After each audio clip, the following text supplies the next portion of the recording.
Welcome to Mogobe Nuggets of Wisdom podcast. My name is Mompoloki Lerumo Mogobe. Our objective is to enthuse, inspire, energize, and empower entrepreneurs and entrepreneurs of all stripes here in BW and beyond. We do so by inviting these entrepreneurs and entrepreneurs into our makeshift studio. Sometimes we call them to the restaurant, sometimes we go to our studio, and we ask them to share their experiential knowledge, their experiences, and their expertise. And we ask them as many questions as we can, aimed at empowering you also as a viewer.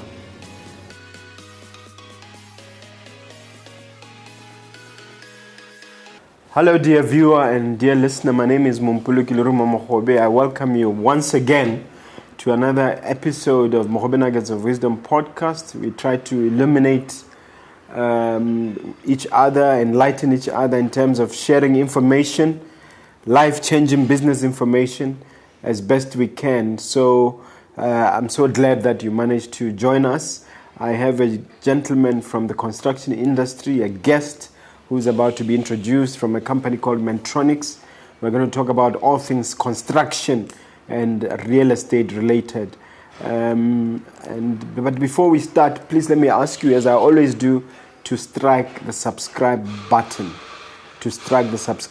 And if you do pick something that we enjoy during the show, or something that you find enlightening, or something you want to develop a further conversation about, please feel free to comment, to send us remarks and comments on what you've watched. And let me welcome you to the studio, sir. Yes, sir. Yeah. Thank you for inviting me in your studio, Mr. Mogobe. I would like you to first tell them your name. I've got it as Lebane Cheif, but I want it coming from you. Share your name, your details, and share a little bit about your company. Yes, my name is Lebane Cheif. Actually, our company is Mentronics Holdings, which is dealing with construction work. Mm-hmm. Yeah, we are on construction work. Okay. Tell me about your background in terms of professional training. Yeah. On professional training, I started this construction work, this business of construction, in 2001. I started by registering. My first company was called Shaba and Lebane Cheif. Before this one, yeah.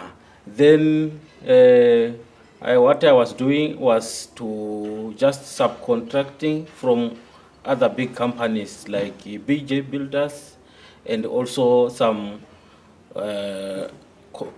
Chinese big companies like Red East.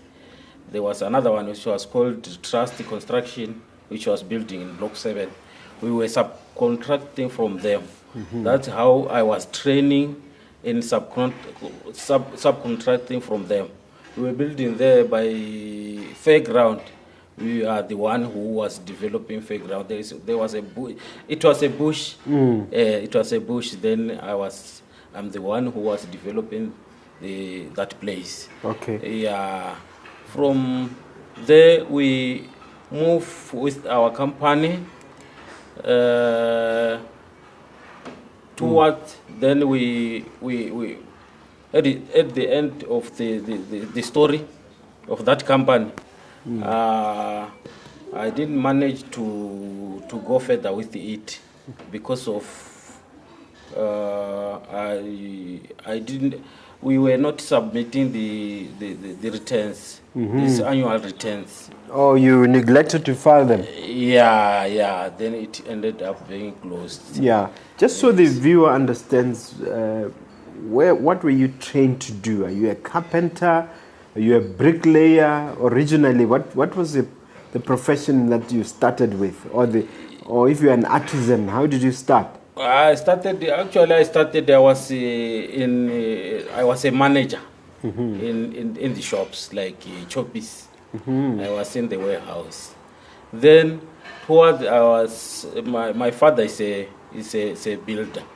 I was helping my father to assist since from when I was growing.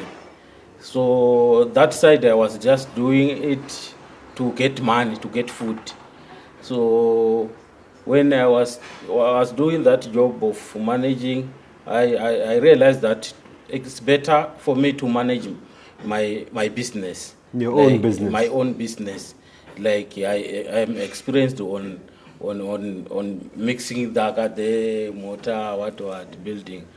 So I jumped on construction. This is when I started this business. In terms of school, like education, how far did you go? Yeah, I've gone up to Form 5 in McConnell. Then McConnell College. McConnell College. Then I started to work for your dad. Yes. Okay. You never went to university? No. Okay. No. You thought it was a waste of time? Yeah, but it was not a waste of time. I was not qualified to go there. Oh, I see. You didn't do well enough at Form 5? Yes. Okay. Yes. Okay, so how did the thought process come? I mean, just tell us what went through your head to say, look, I don't want to be managing anymore this, we're working in a supermarket anymore. I want to now start, my own company. Yeah, for me to start my own company, I realized that when I grow, maybe if I'm old now, I have to be with my own, something with my own. I have to, even if I'm at home in construction, there's always job. I can go to your place and plumb. If there's a leakage, I can do something. I get money. It's all over. Even if I go to America, I can build. I can do something for myself, for pocket, for me to eat. Did you think in terms of acquiring skills or training within the construction industry? And if so, how did you go about getting the actual training to do the work? To do the work of this construction,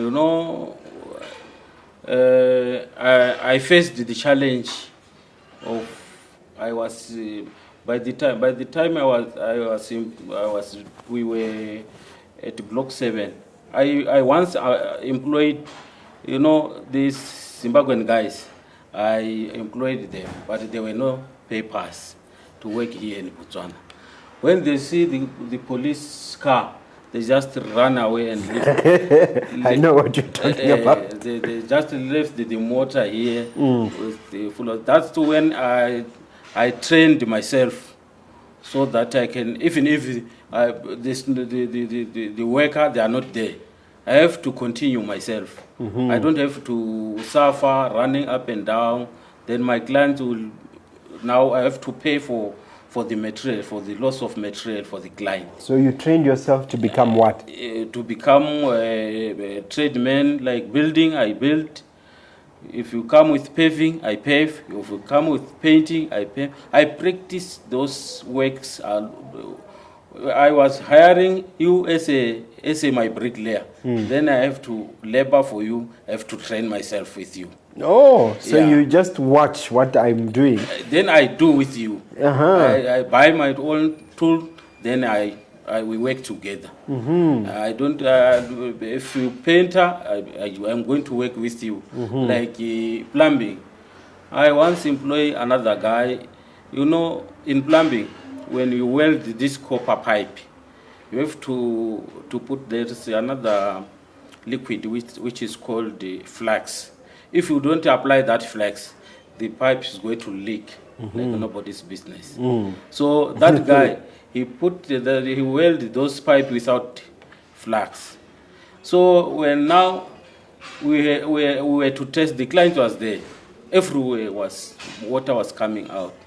So now I have to learn like that. I was learning, then I know this how we must do it, this how must do it, until I know those things. Tell me the different skills that you learned in that way. You mentioned plumbing, you mentioned bricklaying. What else? Paving, I do the paving. Yeah, and what I don't know is What I cannot do is only electricity on this construction. Okay. But I can supervise it. Yeah, you cannot cheat me on it. But I don't do it. Okay. I have to hire another one. So how did your father also influence you? You mentioned your father was in construction. How Yeah. did he influence you also? Yeah, because he was working with us. He was someone who was telling us to learn how to do for ourselves. And also he was very strict. If you left behind when he was going to work, sometimes you can sleep without eating. Yeah, he was As punishment. Yes, punishment. He was very strict on that because as a young man, a boy like me, by the time I was a boy, I was a young. So we were strictly. Our father was very strict on us. So tell us about your first company. When was it formed, and what did it do? My first company was formed in 2001. Yeah. Then I was partnering with my uncle on it. Then we were failing to maintain it together with my uncle. I ended up again registering another one.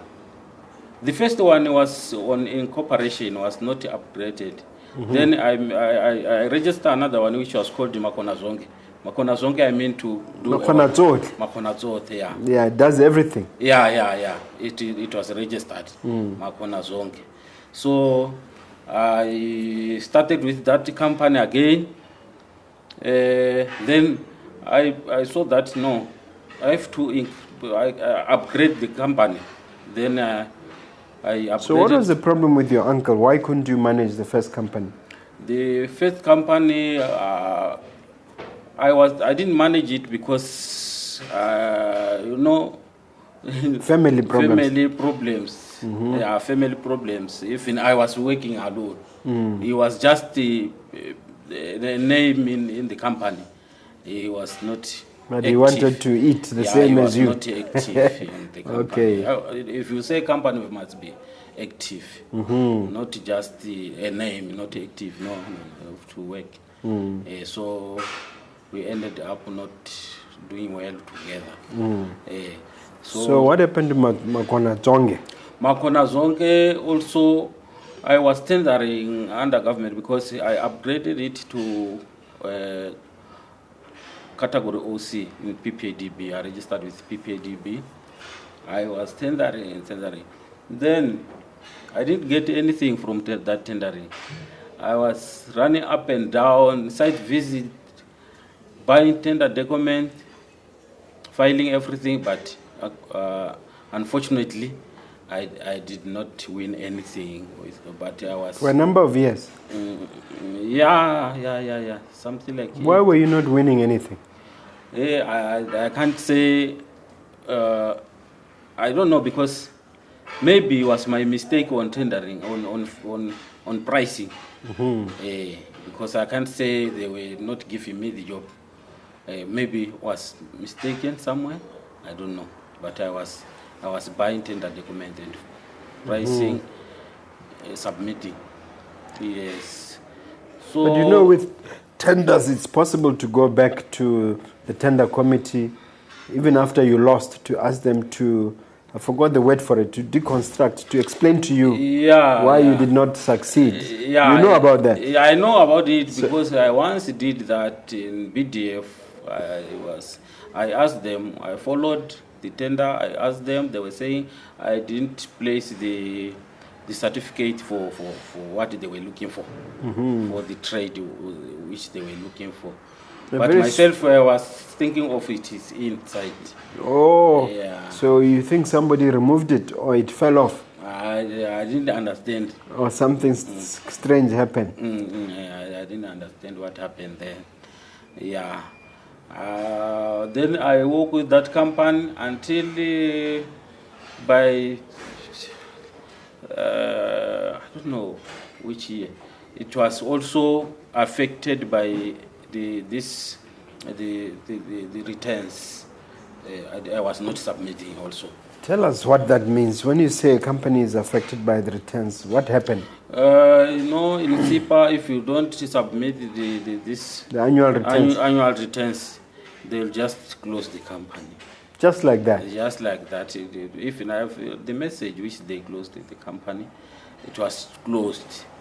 Then I registered this one now, which is Mentronics. Mentronics, when I register it now, I realized that, no, since I have clients now, there are some clients which they are happy with our service.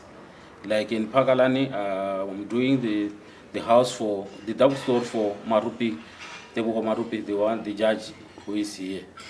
He was transferred to this. I know him, yeah. Yeah, I know him, yeah. But maybe he doesn't want his name mentioned. Be careful. He's my client. He's my client. Oh, he doesn't mind?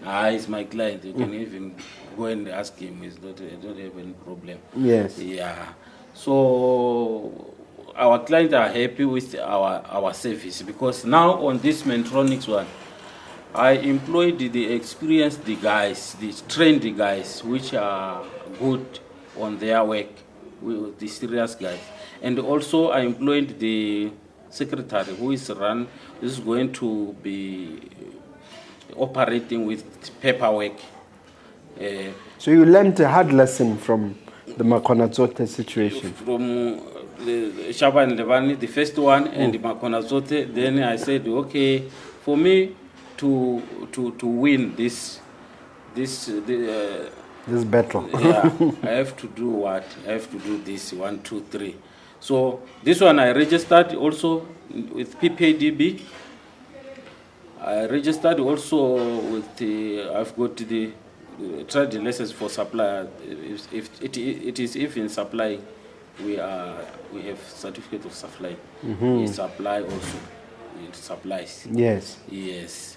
So now we are we have clients like Puma also. We do our jobs with Puma. Yes. What types of works mainly do you specialize in? What sort of construction works? Yeah, in construction we actually build residentially and commercially plots. We build and complete and hand over the key. Yeah, from scratch we complete the house. Yeah. Which are some of the projects that you completed that you are proud of? Yeah, the project is the Dove store for Pakalan, which I'm talking about. Also the filling station, which is in Sirule, we did it. Then, and also for Habani Junction filling station, we're renovating. Our client, you mean our property there, the Junction Mall? Yeah, Junction Mall, your property. Yeah, they were happy. If you knew, I heard that you were happy with our work. You heard through the rumor machine. Yes, it's true. We're very happy with with the work. Yeah. Yes. So we are doing a lot of things. Yeah. What is it about construction that you love so much? What is it that you're passionate about in construction? In construction, as I said, in construction is everywhere. You can, even if I go to Maung, I have to find something to do. It's everywhere. And it's everywhere. Even my property, I don't have to employ anybody to build for me. I do for myself. Yes, I do for myself. Okay. Obviously, you also inherited that from your dad, the love for bricks.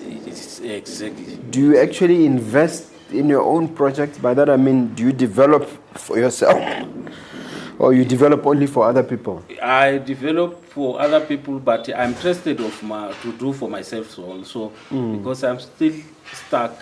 I'm working to to there to develop for myself. I want to do the buy and sell project, some houses. That's what I'm looking for. But I'm still a bit back because of financial. Okay. Uh, Where do you think some people in construction are going wrong? Because it is a fairly challenging industry. Where do you think others are going wrong? They give up. You know, in any business, you don't have to give up. There's challenge on business, but you don't have to. You learn by mistake. You correct your mistakes. If you do something, then watch it. How did you lose it? Then maintain from there. You maintain it. Then you will go further. So, what have you observed? What have you seen people doing? Do you have instances, without necessarily mentioning names, who you started in construction with, and when this happened, they gave up? Can you give examples so we understand what you are saying more clearly?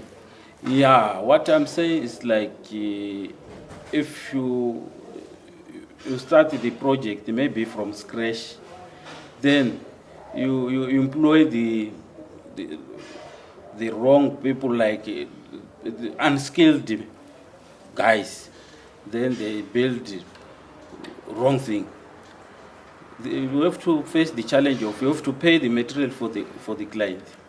Yeah, you have to pay because the client will give you the material for you to do the quality job. If you do mistake, those inspectors, they are going to say break it, and the client is not going to buy that material. He already bought it. You have to buy for yourselves. Now to continue, you end up running away. You will be afraid of going back to the business now. Yeah. So are you saying you've seen some people, some rookie constructors doing that, some making those mistakes? Yes. There are some other stories which I know. Like tell us about that. Yeah, like there is one guy who was building, it was a boundary wall. It was a boundary wall in Mutavi. One guy bought a farm. Then he wanted to build the boundary wall. We were participating on tendering it. So the other guy, he won the tender because he was less in price. So he brought, because the price was low, he brought the unskilled people. They didn't build the wall straight. It was like this. So when now the client was complaining, he even called us, the people who were quoted, were tendering, to come and see. So the guy was no longer, he was switching off the phone. He ended up losing the phone because of that. Because I don't know whether he scratched the SIM card away. I don't know. But that's the challenge which I saw, that okay, there's some challenges like that. Now, I've heard also that a lot of government tenders, construction tenders, some of them, unfortunately given to locals, were abandoned. How serious a problem is that? The people abandoning after taking maybe a deposit or taking mobilization, they abandon. Have you any experience there? Yeah, they actually, some of them, they use the money on other things, so they ended up failing to complete, because when you get the mobilization, then you decide to go and buy a big car, A Range Rover.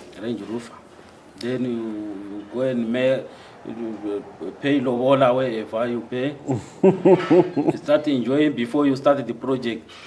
That's the challenge. After now, you will be running after time, because the money is gone.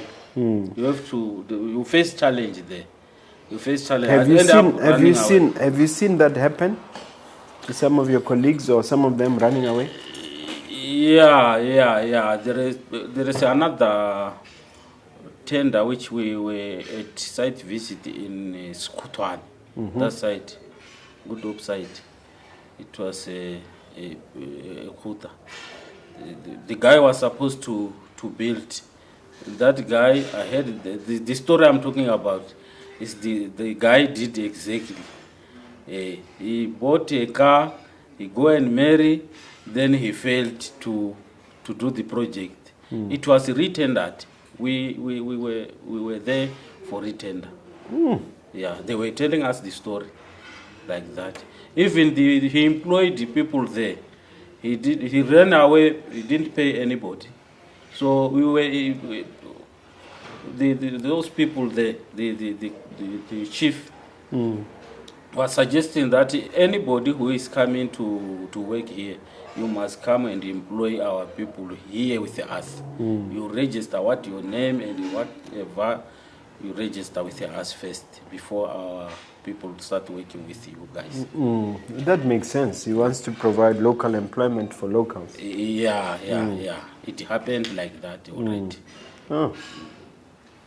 Okay, there's also the option, the incident of government blacklisting certain constructors. How widespread or how serious is that problem?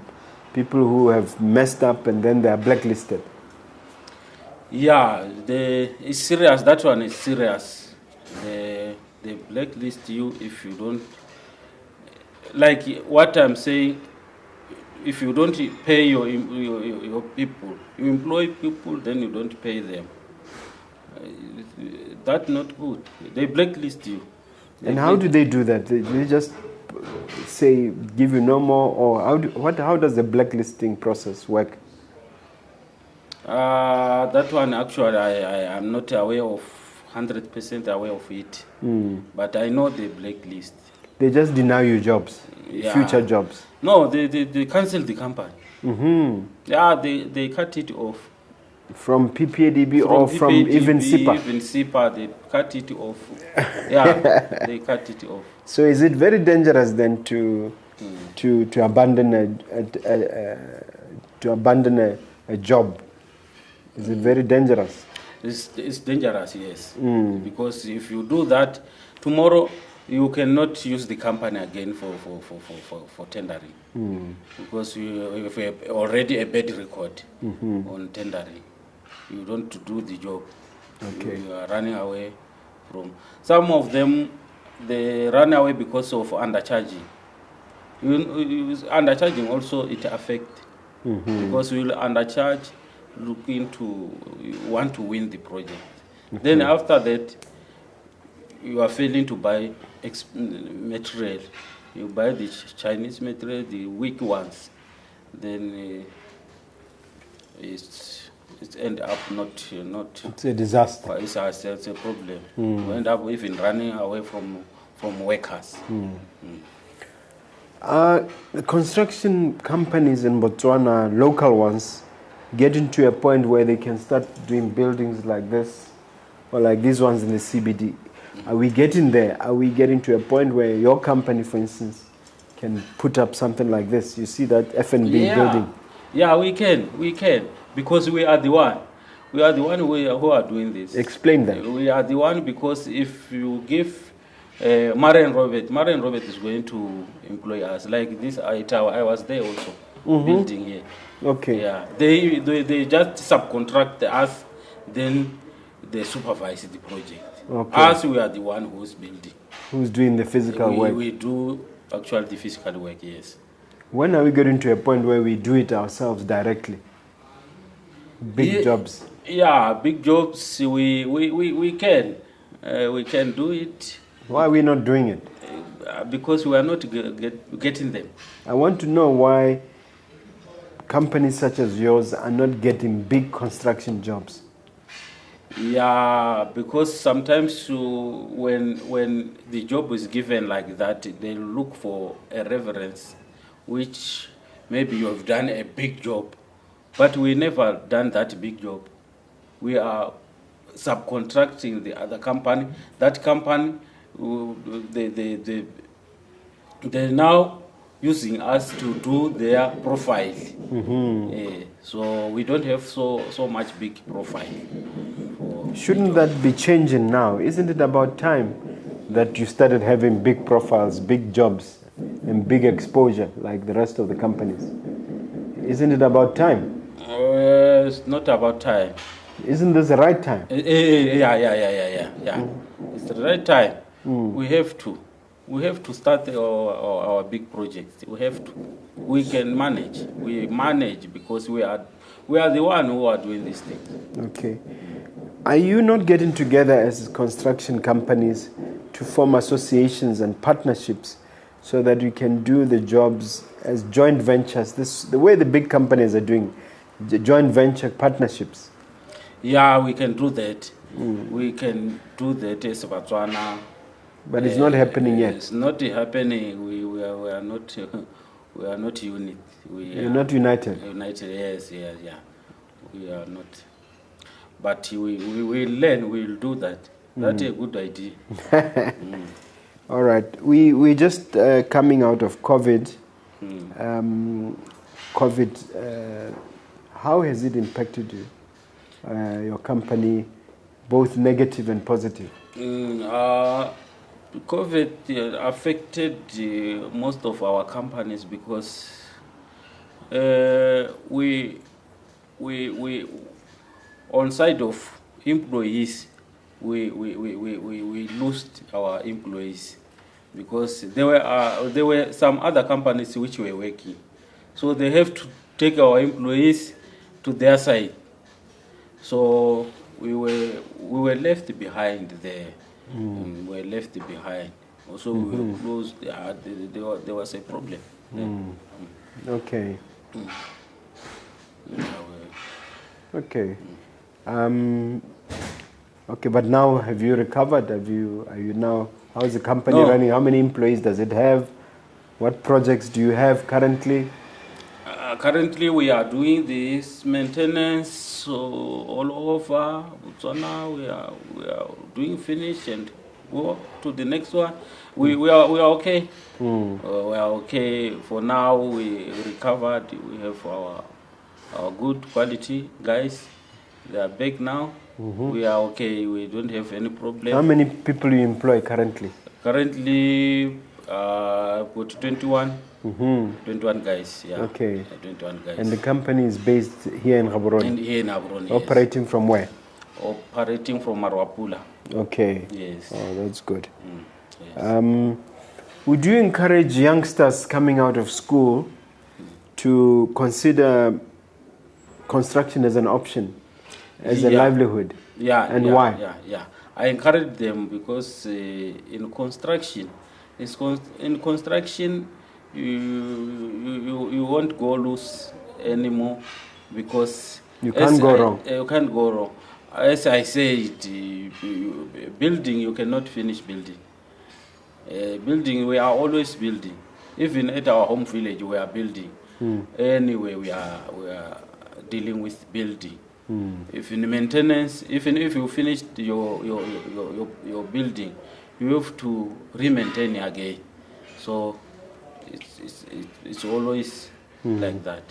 So, is it advisable to get a certificated to go the university route, or do you think it's better, like you did, to get into industry directly to get experience through exposure? You have to get certificate, but practically it's very important also, because you can have that certificate with the theory, but on site now you have to practice. The best is to get the certificate, then you practice. Okay. Yeah, you practice. Okay. Let me ask you about some of the jobs that you've done recently, and tell me, what is it about these jobs that makes you stand out? What is it about this, what you've done, that makes your company and your input stand out above the rest? What is so special about your work? Yeah, about our work is wherever we touch our clients, they are very happy, and also they can give us another clients from them. We win we marketing ourselves. Yeah, like if you build your house, you are going to recognize it. Then if you are happy, someone like your friends, they are going to ask who was doing this. Then that's how we are winning. Yeah, just taking as an example the Lebane Junction Mall filling station. Yes. Bera had come. I don't know whether you know that Bera, Yes.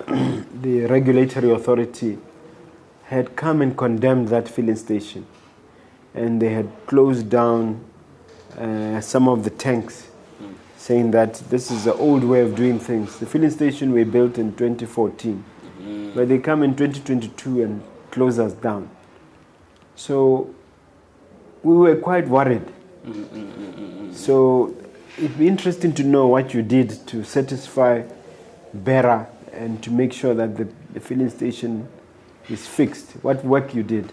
Yeah, we actually we follow their instructions. What they need to be, what are they looking for? They tell us what they want to be What done. did they want? They want quality work like. Yeah, but what were the problems? The filling station had been running for close to 10 years. What was the problem suddenly? The problem was, like that oil separator.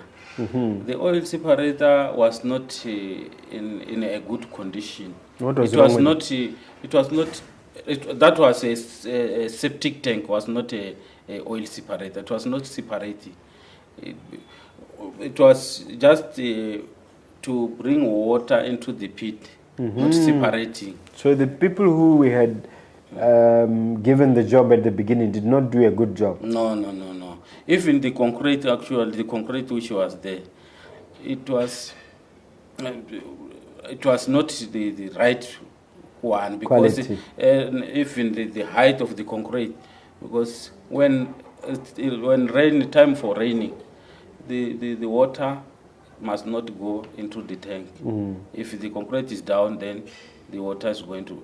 Concrete must flow. So you brought in a new oil separator. Yes. What else did you do? Yeah, we renovate those concrete. We removed everything. Like concrete, we removed everything out. Then we start afresh to compact afresh. To shutter and compact. Then we